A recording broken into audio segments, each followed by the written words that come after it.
In March 1965, 3,500 US Marines landed at the port of Da Nang, the most important harbor enclave in south-central Vietnam. This arrival marked the decisive shift from limited presence to open military intervention. Until then, the United States had maintained an approach focused on advising, political pressure, and air operations of increasing intensity. But the landing turned the war into a conflict in which the American Army directly and visibly assumed the leading role in combat. The unexpected reception confused the soldiers.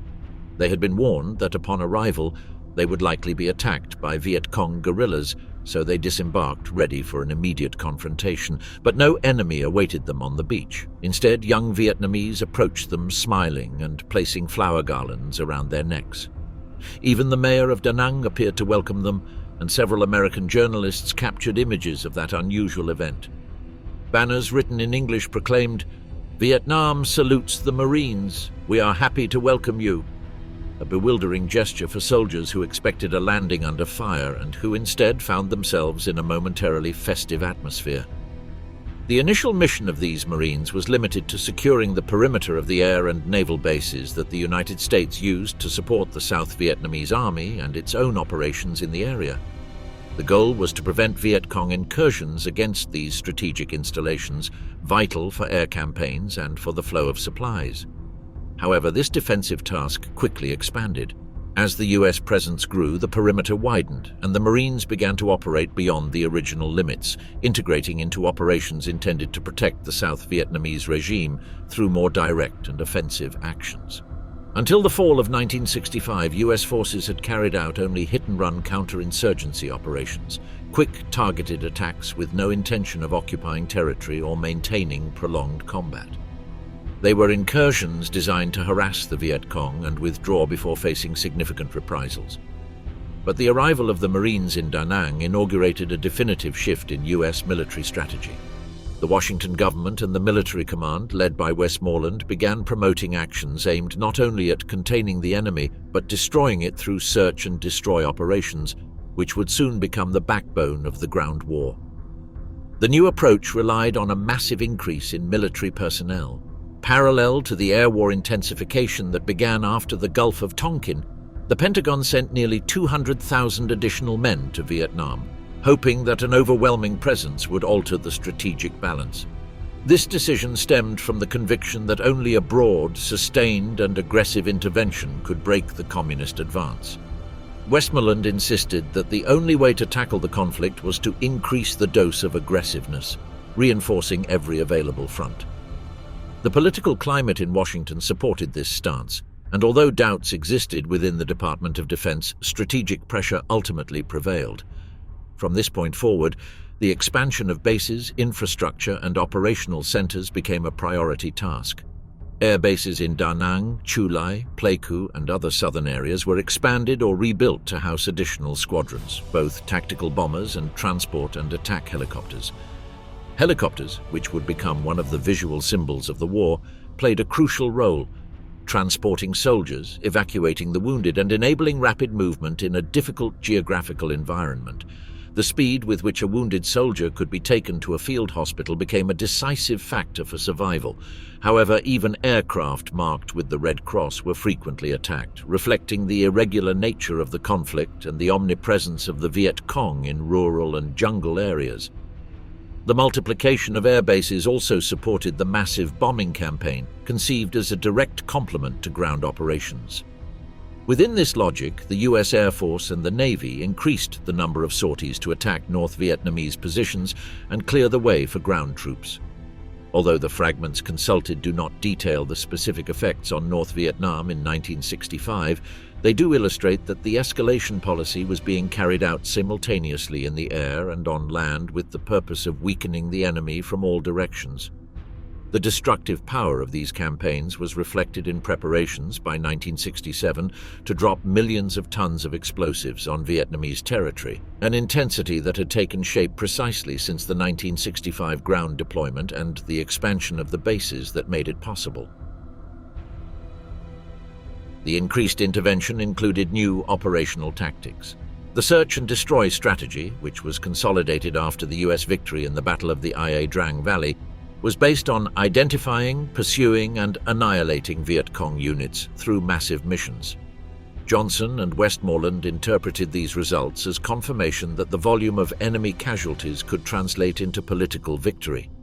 From this perspective, the Marines and Army battalions fulfilled a dual function, on the one hand securing strategic areas, on the other, penetrating zones suspected of harboring guerrilla presence, destroying them and withdrawing, leaving behind razed villages, burned crops and displaced populations.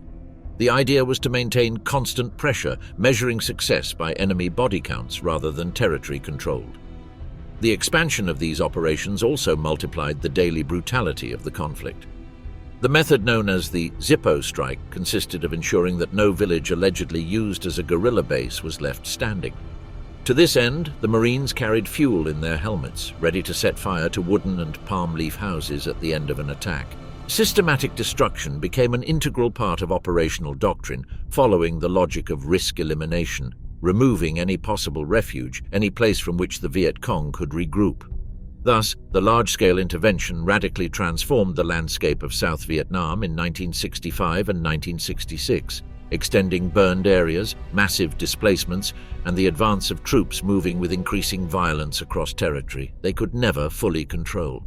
The increase in Marines, the opening of air bases, and the expansion of ground operations were decisions embedded in a turbulent U.S. political context. The initial arrival of the Marines in Da Nang, celebrated with garlands by local youth, faded within weeks. The country became the scene of a total intervention, with helicopters flying over jungles, ground units entering villages, bases expanding day and night, and a growing number of soldiers who, far from the festive photographs of the landing, entered a war that would become increasingly bloody and endless. Operation Rolling Thunder, 1965 to 1968. The decision to bomb North Vietnam began to take shape in late 1964, when Washington reached the conclusion that it would not be possible to save South Vietnam without directly attacking the North. In March 1965, the operation known as Rolling Thunder was launched, conceived as a campaign of massive bombings intended to halt communist infiltration, pressure Hanoi, and force it to modify its strategy. The U.S. Air Force began attacking industrial and military targets in the north, while the White House issued its white paper accusing Hanoi of direct aggression against the South. The declared purpose was to limit North Vietnam's ability to sustain the war in the South. The strategy consisted in making the communist leaders understand the cost of maintaining their support for the Viet Cong. It was about applying pressure until pushing Hanoi to the edge of its capabilities or inducing it to negotiate. For this reason, the United States simultaneously introduced airmobile divisions and reinforced the first search and destroy operations in South Vietnam, integrating the air offensive within a broader war of attrition plan. The deployment of 6,500 Marines in Da Nang marked the point at which the United States considered that the war had entered a new phase. Rolling Thunder was designed as a sustained campaign over time. It lasted from 1965 to 1968, under the assumption that U.S. air power could break the enemy's will. Westmoreland and U.S. commanders believed they had found the perfect combination of ground and air strategy, securing positions in the south while relentlessly striking the north with fighter bombers and B-52 aircraft operating from bases in the Pacific. But the latter soon proved to be a failure, hitting enclaves that offered no decisive strategic results. Even so, the premise was maintained that destroying North Vietnam's infrastructure would eventually force a halt to the war in the south. Despite the magnitude of the campaign, political restraint became a persistent feature of Rolling Thunder. The Johnson administration refused to raise North Vietnam, fearing it would trigger a direct intervention by China or the Soviet Union. This exasperated certain military sectors, especially General Curtis LeMay, who argued that the solution was to threaten to bomb them back to the Stone Age. From his perspective, general devastation was the only path to imposing U.S. will. But Johnson insisted on maintaining a contained punishment, aimed at demonstrating determination without provoking a larger international conflict. Air power had an almost illusory appeal for U.S. commanders. Dropping bombs from the air seemed to offer results without assuming the political and human risks of a prolonged ground war. Some aviators clung to the idea that a society which, according to them, lived in fragile bamboo and cotton structures could not withstand repeated destruction. However, these assumptions proved wrong. Skeptics warned that bombing had obvious limits.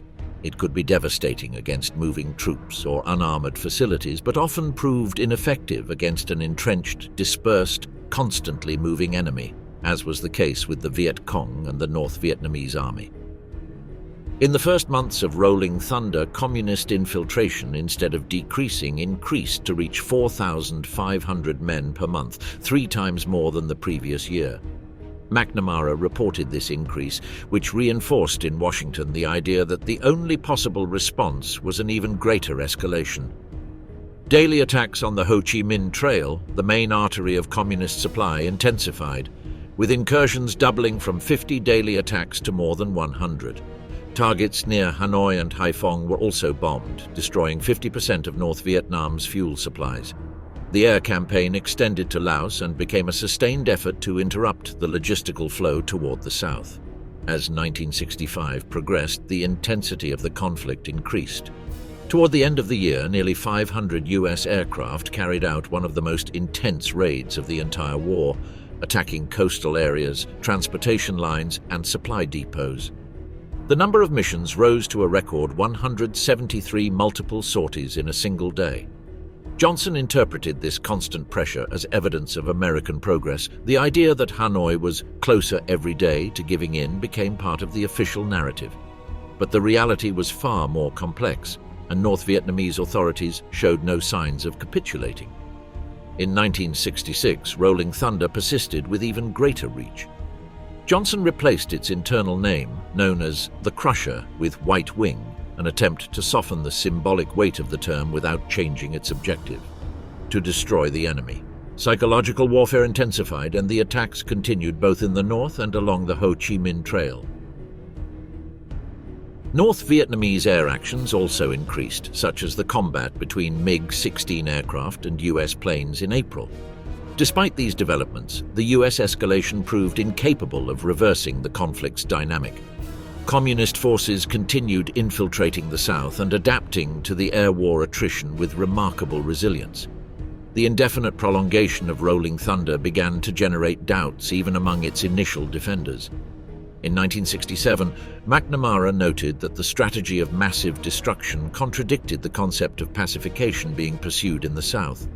The number of US troops in Vietnam had already reached 380,000 men, and ground operations, Cedar Falls in January and Junction City shortly after, sought to complement the air offensive in a coordinated effort to weaken the Viet Cong. However, these campaigns failed to achieve their objective of dismantling the enemy, which accentuated the inconsistencies of the overall strategy. Despite the magnitude of the campaign, Rolling Thunder produced minimal results. In 1967, the CIA warned that Hanoi interpreted US restrictions as a sign of weakness. The bombers continued attacking, but without decisively altering North Vietnam's capacity to mobilize resources. Some pilots expressed frustration upon realizing that their missions seemed intended only to test how many explosives could be dropped without hindering the way of life of the country. Maxwell Taylor even stated that, up to that moment, Rolling Thunder had been noise and few nuts, incapable of translating into real pressure on the enemy. North Vietnamese resistance was not only military but also political. Prime Minister Pham Van Dong responded to US questions by affirming that they would continue fighting 1, 2, 3, 5, 10 or 20 years, making clear that the bombings would not break the North's will. The minimal supply required by the guerrilla forces and the constant support of China and the Soviet Union allowed Hanoi to withstand the attacks while expanding its logistical networks under dense jungles and mountain ranges difficult to destroy from the air. By early 1968, Rolling Thunder had revealed its strategic insufficiency. Political limitations, restrictions in target selection, North Vietnamese resilience, and the lack of concrete effects led McNamara to conclude that the campaign was an overwhelming futility. Before leaving his post, he expressed that any air victory would require devastation incompatible with American values. Johnson, for his part, was torn between showing strength and avoiding a wider war with the communist powers. The operation was finally suspended in March 1968 without having achieved its fundamental objectives. Guerrilla warfare in the jungle, 1965 to 1967. The Vietnamese jungle became the decisive setting where the Viet Cong strategy found its greatest advantage. From the earliest phases of the ground war, the guerrillas developed a combat system based on their deep knowledge of the terrain. They acted only when circumstantial superiority was indisputable, avoided direct clashes if the situation did not favor them, and disappeared before US forces could pin them down. This logic of caution, strike and flee turned the jungle into a space where the initiative almost always belonged to the Viet Cong. The jungle was not only the context of combat, it was their main weapon, an environment that disoriented, isolated, and physically and mentally wore down any soldier not accustomed to it. The American advance through these areas generated constant psychological warfare. US patrols ventured into dense vegetation, along trails where the enemy could be everywhere and nowhere at the same time. Uncertainty was constant. A sudden silence, a snapped branch, or a shadow could mean an immediate ambush. The guerrilla forces had the ability to disappear in seconds, break into small groups, and reorganize kilometers away. This ghostly omnipresence led to the repeated perception that the Viet Cong controlled the jungle even when they were not seen.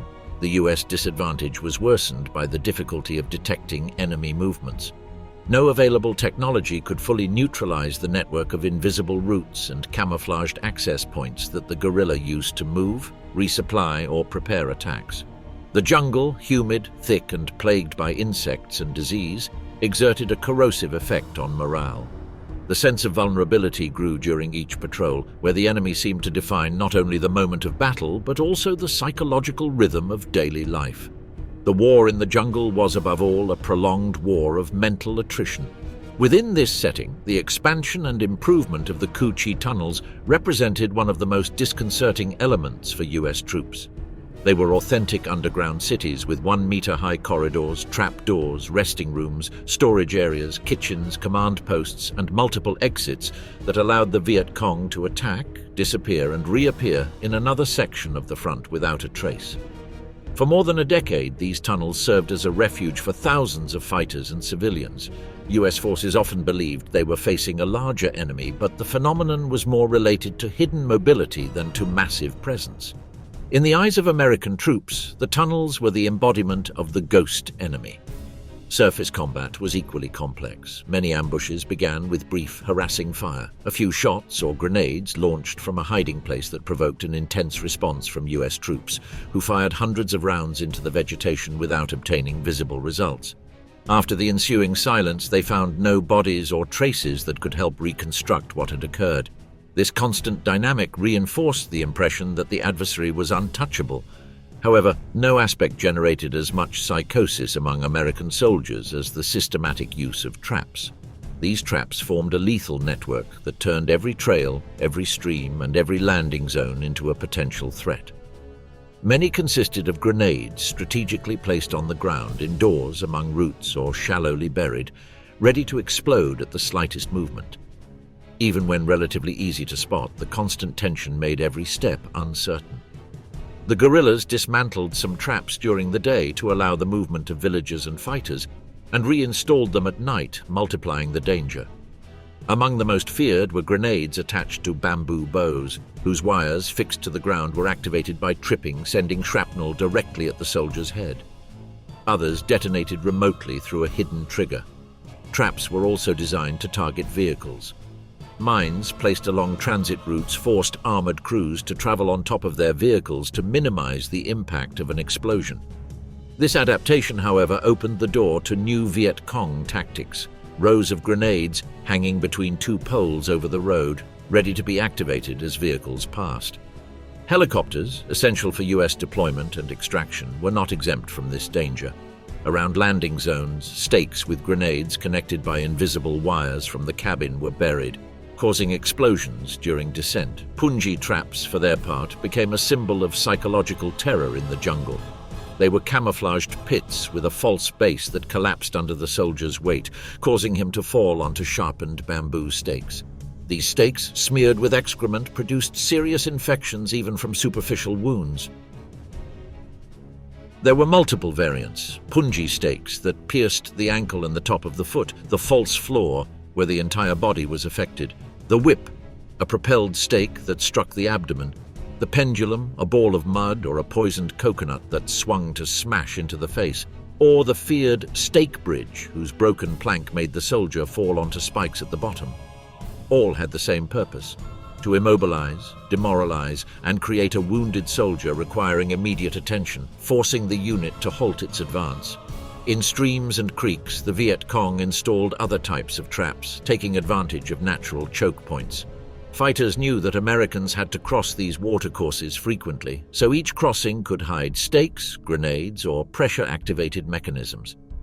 The aquatic jungle, as dense as the terrestrial one, multiplied the feeling of insecurity.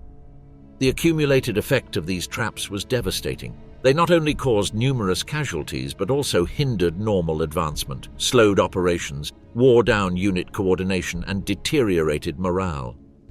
Many US units reported that most of their casualties in certain periods were not due to direct combat, but to explosive traps.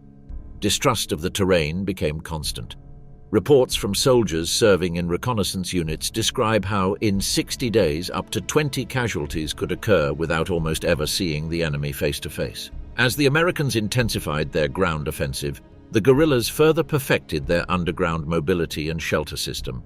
The Coochie tunnels continued to expand, and their mere existence forced US forces to deploy huge numbers of troops to search areas where frequently they encountered no direct resistance at all. Frustration at these results reinforced the sense of fighting an ungraspable enemy.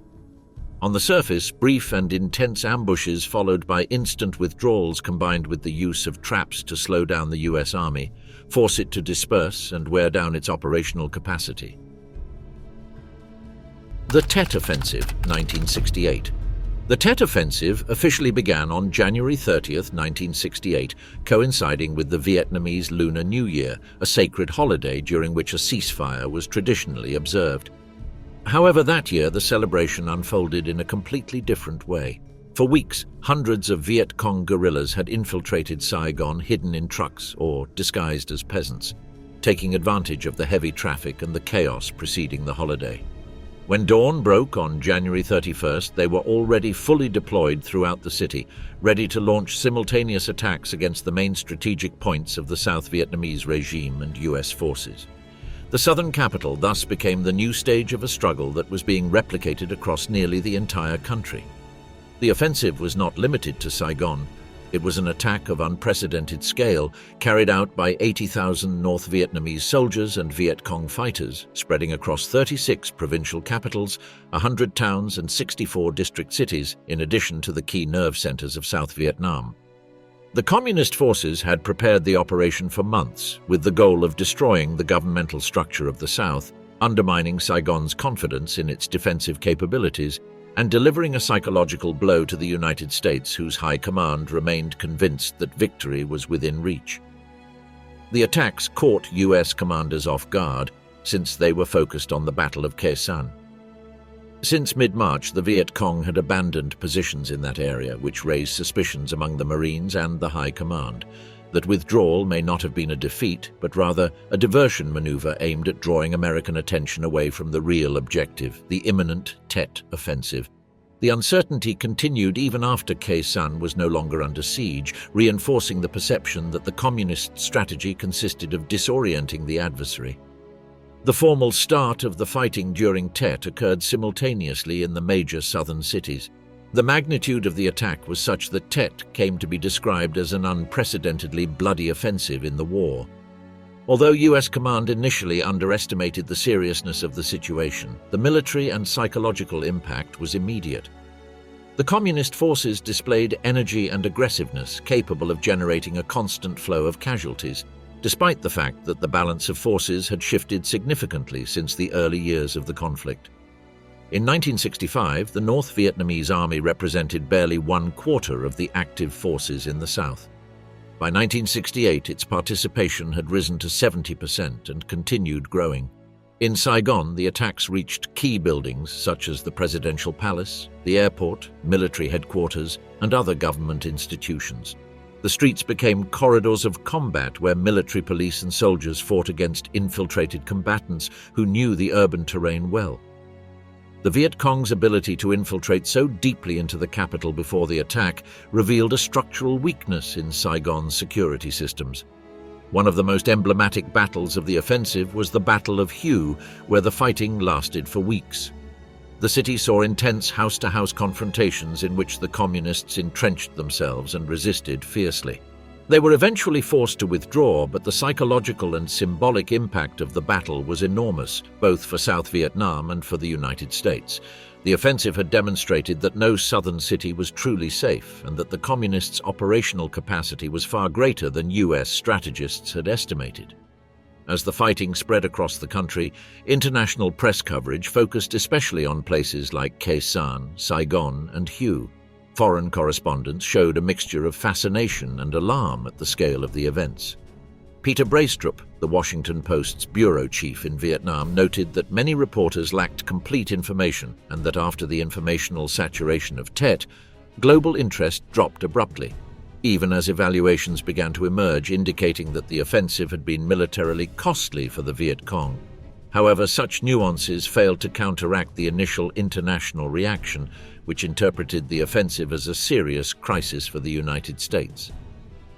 In strictly military terms, the Tet Offensive was a major defeat for the Viet Cong, which lost most of the positions it had occupied during the attacks and suffered enormous casualties.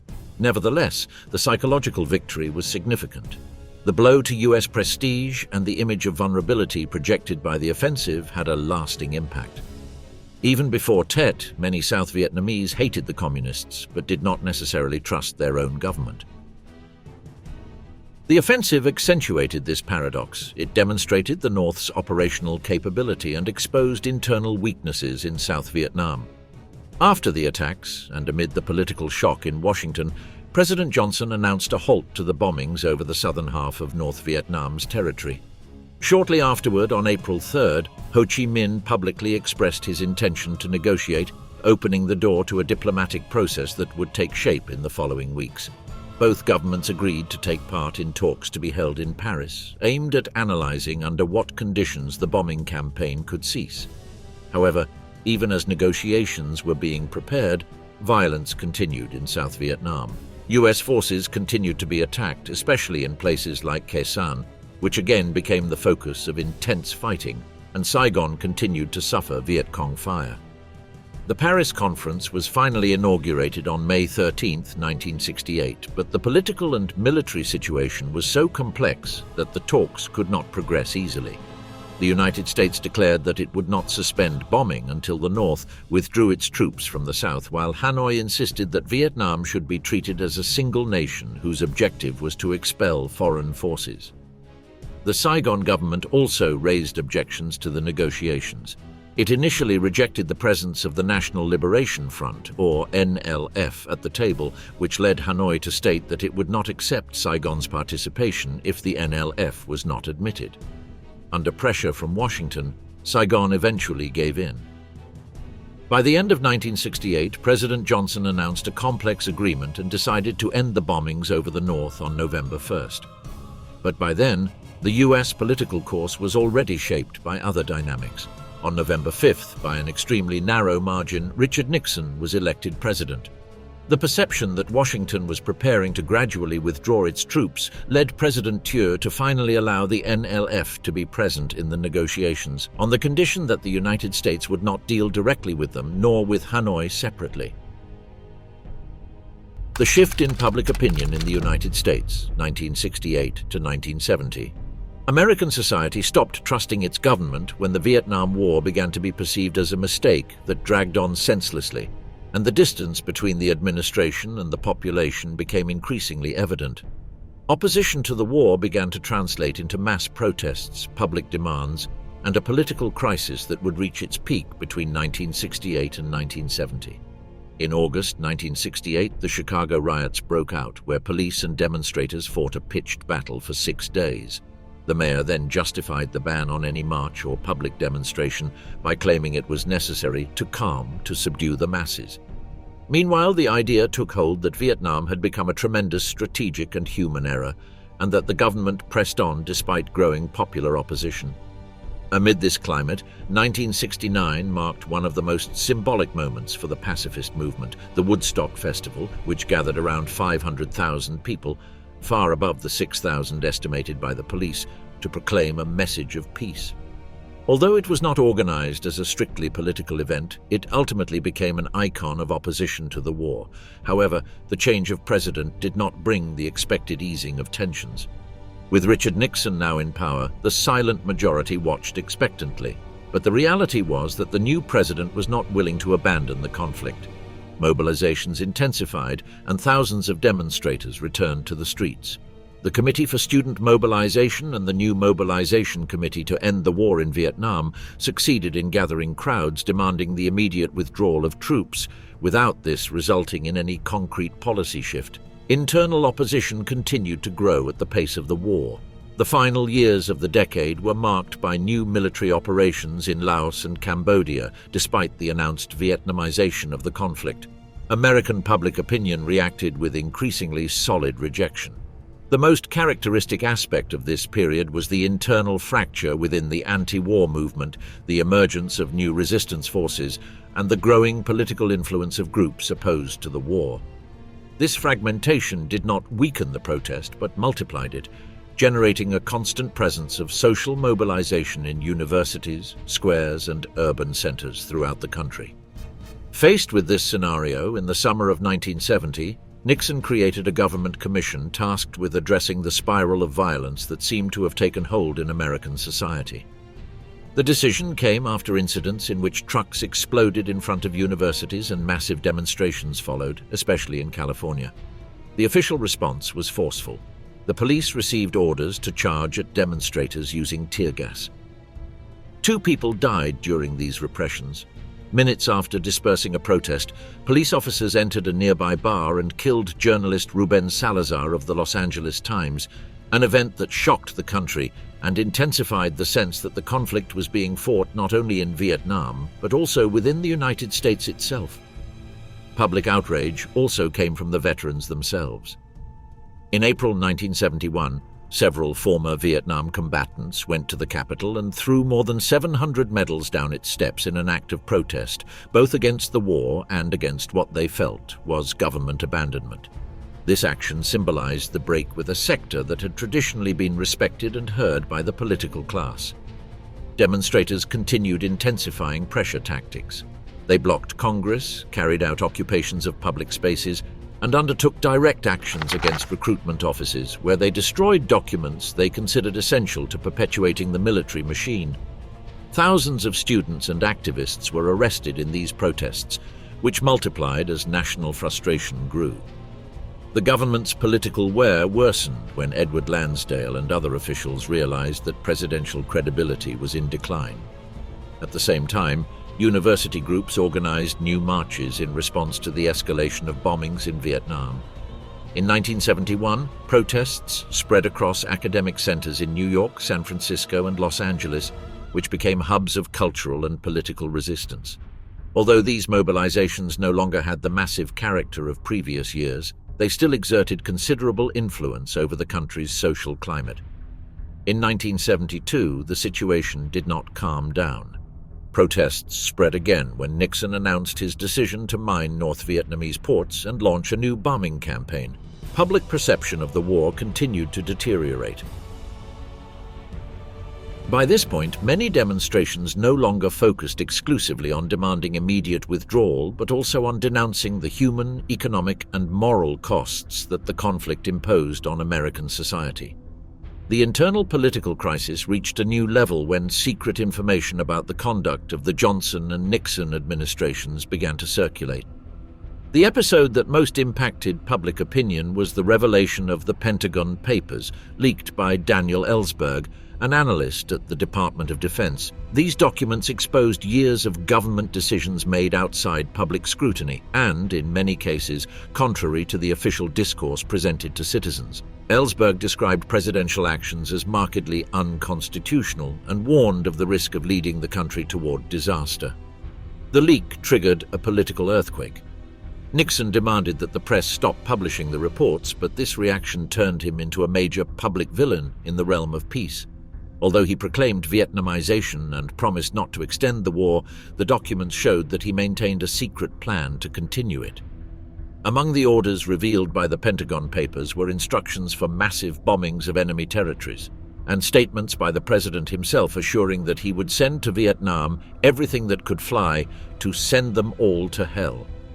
Nixon defended his strategy through the so-called madman theory, which consisted of projecting the image that the president was willing to push the situation to the limit, even with nuclear weapons, in order to force Hanoi to yield. According to some reports published years later, he went so far as to threaten up to 13 times to use nuclear weapons, but popular protests forced him to back down. The rift between the administration and American society grew even wider, and distrust of the White House became a structural element of the national debate. By late 1970, internal social violence continued escalating. The commission created by Nixon failed to curb the clashes between police and demonstrators, and public opinion continued leaning toward the idea that the war needed to end as soon as possible. The decade opened with the general recognition that the conflict had exceeded all expectations, that it had deeply divided the country, and that it had deteriorated the government's moral authority. Protests began to subside only when Nixon announced the end of American intervention, although isolated groups persisted between 1973 and 1975. Their demands then focused on ending military aid to Saigon and obtaining amnesty for young men who had avoided the draft. The pacifist movement in its massive form had ended, but the years from 1968 to 1970 remained as the period in which public opinion in the United States changed course and transformed the country's internal politics. Nixon's Vietnamization policy, 1969 to 1972. The White House faced a basic strategic contradiction when Henry Kissinger, before the National Security Council, attempted to justify the need to reduce the U.S. presence in Vietnam while proclaiming that this reduction did not contradict the administration's overall objectives. Domestic pressure to reduce casualties and spending had become a political imperative incompatible with continuing the military model applied since 1965. Kissinger himself acknowledged that the United States could not simply leave Vietnam like someone changing a television channel, but public pressure forced a profound shift in the conduct of the conflict. In this context arose the policy named Vietnamization by Secretary of Defense Melvin Laird, a radical turn from the previous approach. Until then, major battles had fallen almost exclusively to U.S. troops, while the Army of the Republic of Vietnam, or ARVN, had played a secondary role. The new plan established that MACV would limit itself to support and advisory functions, leaving the burden of combat to the South Vietnamese Army. The strategy implied a complete restructuring of the war effort and sought to respond to U.S. public opinion, increasingly opposed to a war that consumed lives, resources, and political credibility. On May 14, 1969, Nixon addressed the nation reaffirming the U.S. commitment to the freedom of the Vietnamese people to choose their own destiny. However, he immediately added that achieving this goal required all foreign forces to leave South Vietnam, including both the North Korean Army and the U.S. troops themselves. With this statement, Nixon prepared the country for the announcement of the first phase of withdrawal. The first concrete result of the new strategy was the order to withdraw between 50 and 70,000 soldiers. The Nixon administration urgently declared the need to reduce U.S. casualties, although in that same month of May 1969, one of the most controversial episodes of the war occurred, Operation Apache Snow, with assaults on Apia Mountain, known as Hamburger Hill. 72 members of the 101st Airborne Division were killed in that action and hundreds were wounded. The battle sought to demonstrate the determination of the U.S. command, but it produced the opposite effect. It intensified anti-war sentiment. Senator Edward Kennedy publicly described it as madness, reflecting the growing gap between military strategy and the public's acceptance of the conflict. Vietnamization was formalized on June 8, 1969, during the meeting between Nixon and President Thieu on the Midway Atoll. There they agreed on the initial withdrawal of 25,000 U.S. soldiers beginning in August. The decision was interpreted by some conservative sectors as an act of cynicism, but it responded to the perception that maintaining the enormous military contingent was politically unsustainable. As de-escalation advanced, new pressures emerged. The war had exhausted both Congress and public opinion. One fundamental error of Westmoreland had been to overestimate American tolerance and underestimate the enemy's capacity for resistance. This had contributed to the perception among the public that the war was a conflict without concrete results, despite the losses suffered. The growing rejection compelled Nixon to accelerate the withdrawal without it meaning an admission of defeat. At the same time, the Nixon administration planned secret actions intended to increase military pressure without publicly contradicting its commitment to Vietnamization.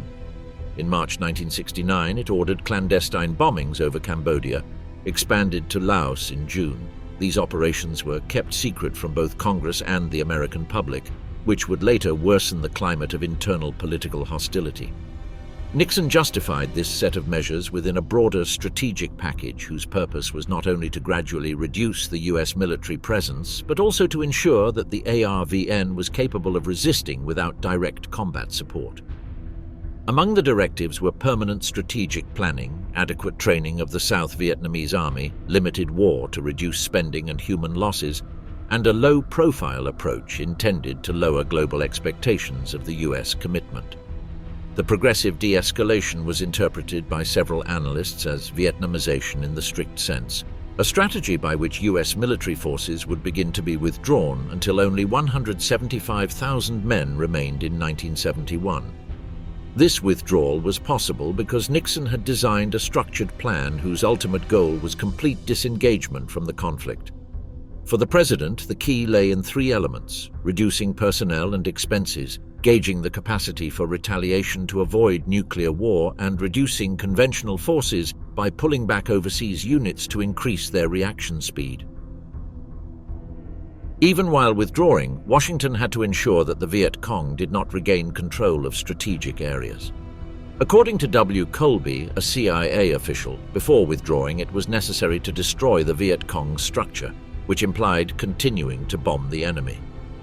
This shows the inherent tension of Vietnamization, withdrawing while maintaining intense military pressure. The political weariness caused by the war led Nixon to repeatedly resort to aggressive rhetoric, often inconsistent with the official message of withdrawal. However, popular protests forced him to retreat. The gap between the administration and American society widened, showing that the withdrawal was not a voluntary act but a political necessity imposed by internal deterioration.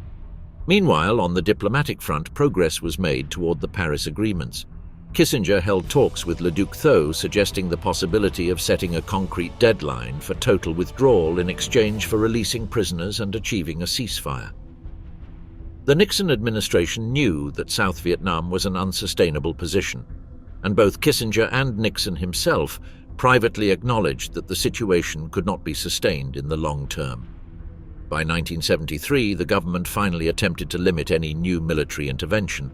Nixon approved a law, initially promoted by himself, that prohibited any new U.S. combat operations. That same day, he sent a letter to Congress warning that, if Indochina fell into communist hands as a consequence of the law, responsibility would lie with Capitol Hill. Documentation shows, however, that the withdrawal was a calculated decision. Nixon did not want to face again the dilemma of militarily intervening if a final offensive from the north occurred. Expansion of the conflict into Cambodia and Laos, 1970 to 1971. In this context, the expansion of the conflict into Cambodia and Laos was carried out under an atmosphere of absolute secrecy, driven by the Nixon administration, while the United States publicly proclaimed its intention to withdraw troops through Vietnamization. In March 1969, the president, together with Kissinger, authorized covert bombings over Cambodia, which he later planned to extend to Laos beginning in June. These operations were deliberately hidden from both Congress and the public, constituting one of the central contradictions between the official discourse and the real practice of conducting the war. The privately stated objective was to maintain pressure on the enemy while the gradual withdrawal of troops began, ensuring that the Viet Cong would not rebuild its military structure. As William Colby would state years later, the U.S. withdrawal could not be carried out without first destroying the Viet Cong's infrastructure, which meant continuing the bombings even beyond the borders of Vietnam. Thus, the Cambodian and Laotian theatres became a natural extension of the battlefield, although without public acknowledgement. The secrecy was not limited to isolated operations. It formed part of the so-called strategic package designed by Nixon and his cabinet, whose objective was to sustain the war without US society perceiving an increase in military effort. Among its guidelines were limited war, the reduction of visible troops and strict control of information flow. The need to plan quietly justified keeping the bombings over Cambodia and Laos out of public knowledge, even when they involved considerable use of weaponry and air resources. These clandestine attacks, which aimed to cut the Viet Cong's supply routes and weaken its bases in neighboring territory, had profound consequences both inside and outside the United States. On the national political level, they further undermined citizens' trust in their government. The later revelation of these bombings strengthened the perception that presidents had acted unconstitutionally and had deliberately deceived the country. The Pentagon Papers, leaked by Daniel Ellsberg, exposed the double standard with which the conflict had been managed, showing that while an orderly withdrawal was being promised, operations were being carried out that expanded the war. The expansion of the conflict was also connected to the logic of withdrawal. Nixon and Kissinger were aware that reducing the number of US troops without weakening the enemy required attacking its bases in Cambodia and Laos, where significant Viet Cong units took refuge and reorganized, but this reasoning clashed directly with the public discourse of progressive de-escalation, which was presented as a way to reduce devastation. The paradox was evident. The more the United States withdrew, the more air action intensified in neighboring countries. The secrecy had been so strict that even members of Congress were unaware of the scope of the operations. This concealment contributed to deepening the institutional crisis that accompanied the war in its final years. When the magnitude of the attacks became known, it reinforced the idea that the administration had made decisions deliberately against national interests, in Ellsberg's words, and had led the country into a conflict with no exit. The revelation that Nixon had even planned to massively bomb these territories as part of a secret plan increased public outrage. In the military sphere, the clandestine bombings formed part of a strategy to prevent the US withdrawal from precipitating an immediate collapse of South Vietnam. In private meetings, Kissinger even proposed setting a specific deadline for total withdrawal if Hanoi released prisoners and accepted a ceasefire. But he also acknowledged that South Vietnam would have only 1 year without war to prepare. That view aligned with later judgments that both Nixon and Kissinger knew the situation was hopeless and that it was only a matter of time before Saigon was left exposed. The operations in Cambodia and Laos also revealed the deterioration of military and civilian leadership in the United States. The president, frustrated, told Kissinger of his intention to bomb that damn country until Congress takes the authorization away from us, trusting that he could later blame the legislative branch for any unfavorable outcome. This statement showed the extent to which the war had broken the relationship between the presidency and Congress, as well as the presidential willingness to shift responsibility. The intensification of air attacks fueled new cycles of violence within the United States.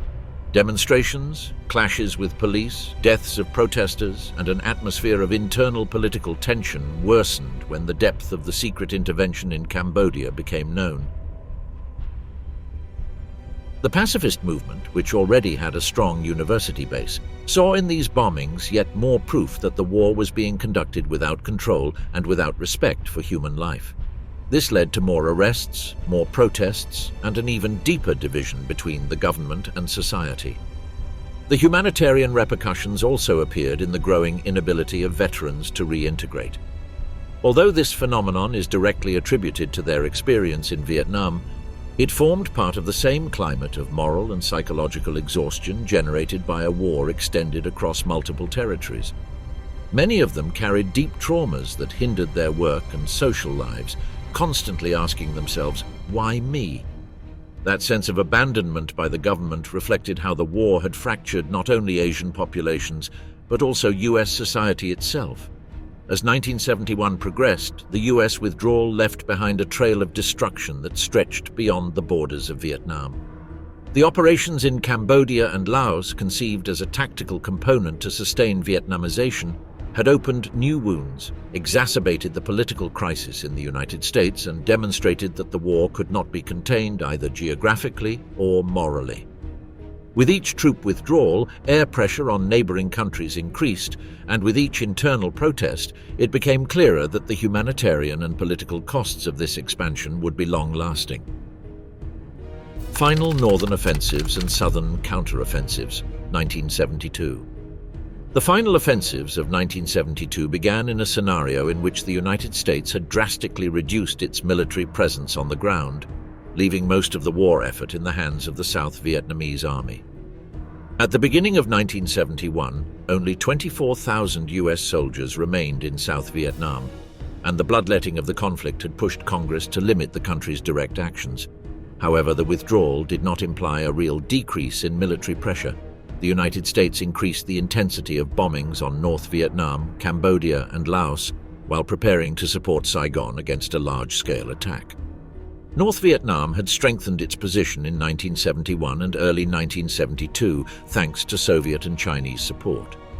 The Ho Chi Minh Trail continued to operate despite US efforts to destroy it through sensors, surveillance drones, and massive bombings directed at the choke points of Mu Gia, Ban Karai and Ban Raving. Over 60 days, B-52s and tactical aircraft attacked these points relentlessly, making some stretches impassable. Even so, the flow of supplies kept reaching the south, allowing the north to launch a large-scale offensive in March 1972. The so-called Easter Offensive broke out with rapid advances in the northern zone and the Central Highlands. North Vietnamese troops, with abundant artillery and armor, crossed the Cam Lo Bridge en masse, forcing the defenders to withdraw. The last US advisors and South Vietnamese troops abandoned Quang Tri on May 1st, and the next day the city was occupied.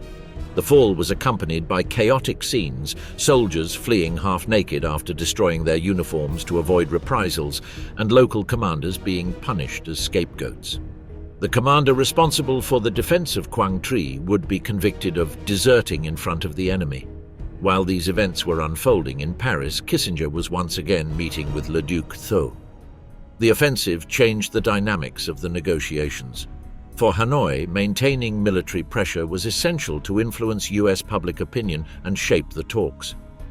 Le Duc Tho even issued direct orders to frontline commanders from Paris, demands intended to maintain combat intensity and generate international headlines that would undermine Washington. The scale of the offensive forced the United States to immediately escalate its air response. Operation Linebacker Y was authorized, aiming to halt the North Vietnamese advance by destroying bridges, depots, rail lines, and troop concentrations. The operation succeeded in stopping the North's offensive in Quang Tri province and limited their gains in other regions. After capturing Quang Tri and Tan Can, Northern forces saw their progress slowed by losses, mostly caused by airstrikes. The ARVN reorganized its lines and, in May, established a stronger defense that ultimately halted the enemy's momentum. During the summer, South Vietnamese troops began a slow but steady counteroffensive to retake Quang Tri. US pressure was not limited to the battlefield. As military operations unfolded, the Nixon administration intensified its diplomatic activity to exploit any fissure within the communist bloc. Following contacts with China in 1971, Nixon visited Beijing and Moscow in 1972, seeking to limit the external support sustaining the North.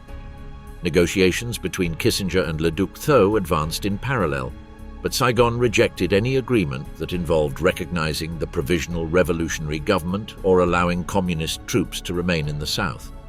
With the Easter Offensive still underway and the situation in Paris stalled, Nixon decided to double down on military pressure. In November 1972, already re-elected, he authorized a new air campaign, Operation Linebacker 2, a series of massive bombings against Hanoi and Haiphong carried out over 11 days and nights in December. For the first time, the North Vietnamese capital was bombed on a large scale. In total, 100,000 bombs were dropped and around 2,000 people were killed. The US Air Force considered the operation its most successful action up to that point. The North Vietnamese response was forceful. During the campaign, they launched up to 1,000 MTA-2 surface-to-air missiles against US and South Vietnamese aircraft. Despite this defense, the material damage was devastating. However, the main objective was not simply to destroy infrastructure, but to push Hanoi toward an agreement in Paris before the erosion of US public opinion made it politically impossible to sustain the war effort. The military offensives of 1972 were heavily shaped by the internal political situation in the United States. Nixon faced furious protests over the continuation of the war, and according to Kissinger, although the president had enough support to win the 1972 election, he did not have enough to govern. Popular pressure, moral exhaustion, and US casualty figures made it increasingly urgent to find a negotiated exit that would allow the withdrawal to be presented as a political victory. At the same time, the North Vietnamese advance sought not only territorial gains, but also a psychological effect.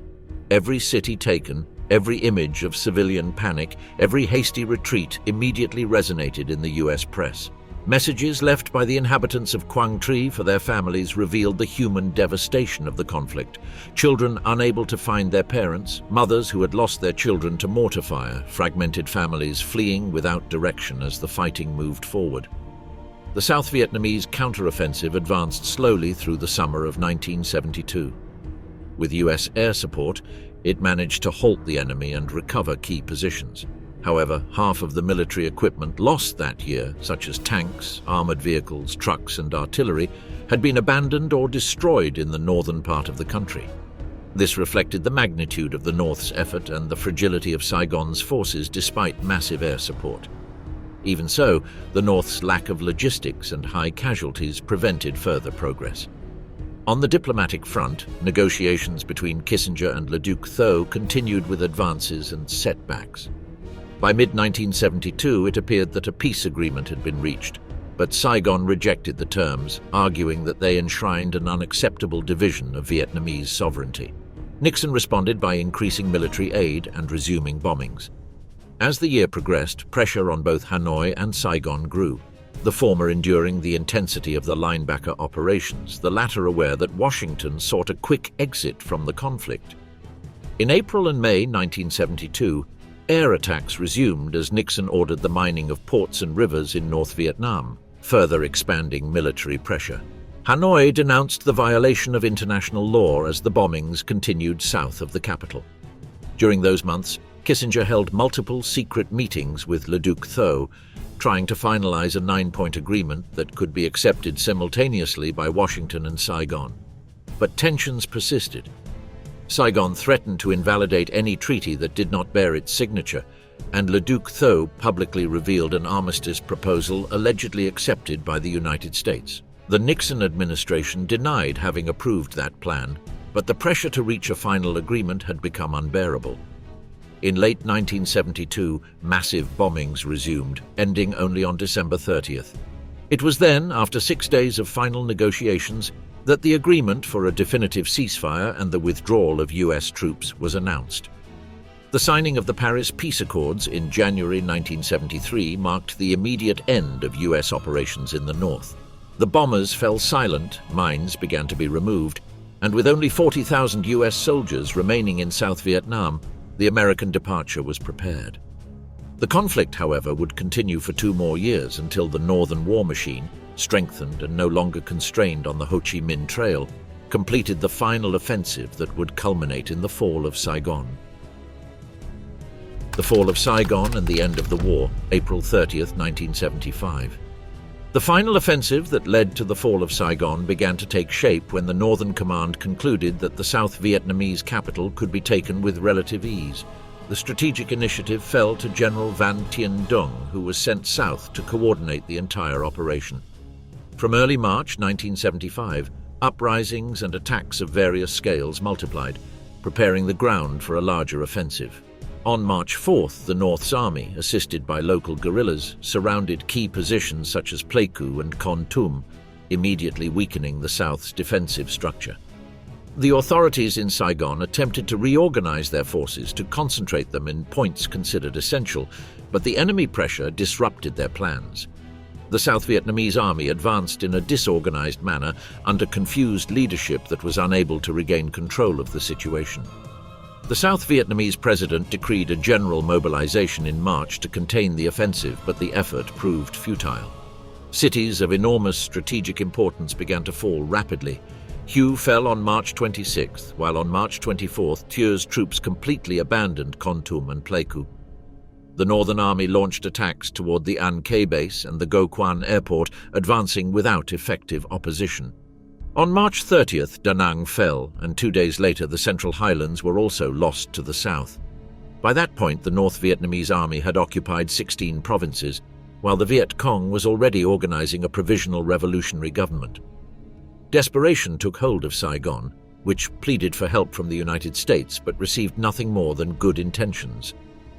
Washington did not wish to reopen a conflict it already considered politically toxic and militarily unsustainable. Meanwhile, within the communist government, the decisive strategy was being shaped. Documents intercepted by the CIA revealed that Hanoi had no intention of accepting a political agreement. On the contrary, it sought a total victory before the end of 1975. Reports indicated that the communist forces were determined to keep striking the South Vietnamese government to destroy all rural pacification and accelerate the South's final collapse. At the same time, a message dated April 7, 1975, attributed to General Giap the demand to act with speed and determination during what was considered an optimal moment to seize the capital. In parallel, the North Vietnamese strategic plan for 1975 focused on Ban Me Thuot, capital of the Central Highlands. Its location, surrounded by coffee plantations that provided natural cover, made it a key point for dividing South Vietnam and isolating the powerful units that still remained in the north. Instead of launching an immediate frontal attack, the North's forces chose to isolate the city by cutting the roads around Pleiku through coordinated assaults beginning in the early hours of March 4th. General Van Tien Dung assumed overall command of these operations, deploying 4 divisions in an area where the South Vietnamese army was particularly weak. The strategy aimed to break the enemy in a decisive move that would outline the path toward Saigon. The offensive advanced rapidly. The South lost control of nearly all its territory within weeks. By the end of March, Hue and Da Nang had fallen, and the Viet Cong installed a provisional government in Dalat. The South Vietnamese army was retreating, disoriented, incapable of recovering positions or establishing stable defensive lines. Morale collapsed, and the accumulated exhaustion since the U.S. withdrawal was evident. The soldiers fought with U.S.-supplied weaponry, but faced a more numerous, better coordinated enemy with continuous initiative. At this point, South Vietnam controlled only its capital, Saigon, while its leaders understood that the end was near and began seeking ways to negotiate with the communists. But Hanoi was unwilling to negotiate. The final offensive had already been decided. On April 18, 1975, the evacuation of the remaining U.S. personnel still in Saigon began. 2 weeks later, Operation Frequent Wind was launched, tasked with coordinating the final phase of the airlift of civilians. Between April 29th and 30th, more than 7,000 people were transported by helicopter from different points in the city, including the rooftop of the U.S. Embassy in one of the most iconic images of the end of the war. The ambassador was the last U.S. citizen to leave Vietnam. Meanwhile, South Vietnamese forces continued resisting precariously without a coherent command structure. General Cao Van Vien ordered the positions to be defended until the end, but he ended up abandoning his troops to flee the country, an example followed by President Thieu himself, who resigned on April 21st and disappeared at the most critical moment. The civilian population lived in growing chaos. In the streets, remnants of uniforms accumulated, symbolizing the disintegration of the army. Desperate refugees sought any possible way to escape, overwhelming evacuation points and the surroundings of the U.S. Embassy, where thousands waited to obtain a visa or a place on the helicopters. On aircraft carriers near the coast, desperation led even to pushing helicopters overboard to make room for arriving aircraft loaded with evacuees. The final hours of Saigon reflected a state of total collapse, both military and administrative. On the ground, North Vietnamese troops advanced without encountering significant resistance. The capital was surrounded and South forces could barely travel 15 kilometers before encountering communist units. On April 28th, Saigon was attacked from every direction except from the sea. Units coming from Laos, Cambodia, and the former demilitarized zone penetrated simultaneously, while armored columns pushed toward the center of the city. North Vietnamese tanks advanced along the main avenues, overcoming the last defenses and driving toward the presidential palace. In the preceding days, multiple signs had warned that the fall was imminent. Photographs gathered by correspondents showed northern soldiers approaching Saigon on tanks, while thousands of refugees fled in the opposite direction. The South's forces, trying to hold the defensive line, were exhausted, poorly armed, and lacking leadership. Some military training centers continued operating even up to April 28th, with cadets still debating imaginary scenarios under the illusion that the United States would not allow the definitive loss of Saigon. But the US decision was firm. There would be no military return to Vietnam. The collapse of the government and social chaos were evident. The value of the piastre plummeted, provoking grotesque scenes. Foreigners with dollars enjoyed accessible luxuries, while the local population sank into absolute poverty. The Americans unsuccessfully pressured Thie's government to inform the population of the gravity of the situation, but official spokesmen continued issuing empty statements that fueled rumors and further disoriented citizens. The massive escape of affluent Vietnamese selling their belongings to flee showed just how non-existent confidence in the future had become. Finally, on April 30th, 1975, North Vietnamese units entered the presidential palace. General Duong Van Minh, who had assumed power in an attempt to facilitate a less traumatic transition, was in his office waiting for the northern representatives to surrender the city. Within a few hours, communist tanks broke through the palace gates and northern soldiers raised their flag. The fall of Saigon marked the definitive end of the war and the reunification of the country under a single government.